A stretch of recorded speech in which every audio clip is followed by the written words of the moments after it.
आपण करणार आहोत भेंडीची भाजी। हाय फ्लेमवर पॅन मध्ये 1 चमचा तेल टाकूया।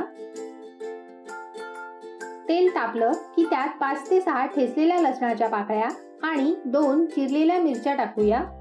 तुमच्या आवडीप्रमाणे मिरच्यांचं प्रमाण तुम्ही कमी जास्त करू शकता। लसूण परतला की त्यात 1 चिरलेला कांदा टाकूया।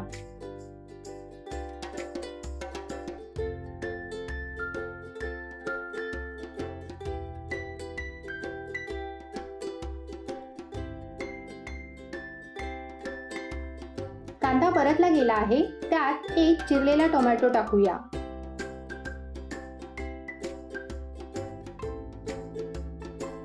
आठ ते 10 कढीपत्त्याची पाने टाकून मिक्स करूया। चवीनुसार मीठ ऍड करूया। मिठाने टोमॅटो लवकर शिजतात।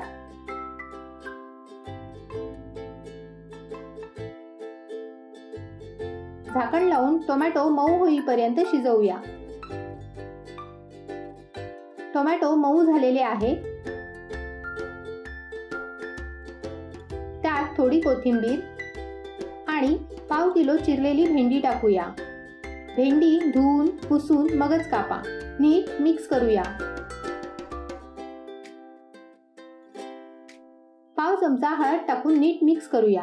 भेंडी घेताना हिरवीगार आणि कोवळी भेंडी घ्या। यासाठी भेंडी घेताना 2 गोष्टी लक्षात ठेवाव्यात। भेंडी 4 इंचापेक्षा मोठी नसावी आणि भेंडीचं टोक मोडून पहा। लगेच मोडलं गेलं म्हणजे भेंडी कोवळी आहे।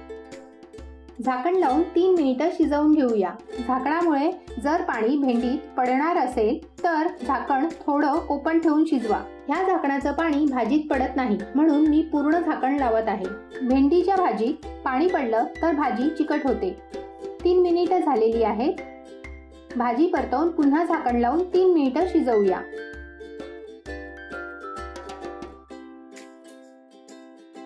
भेंडीची भाजी रेडी आहे।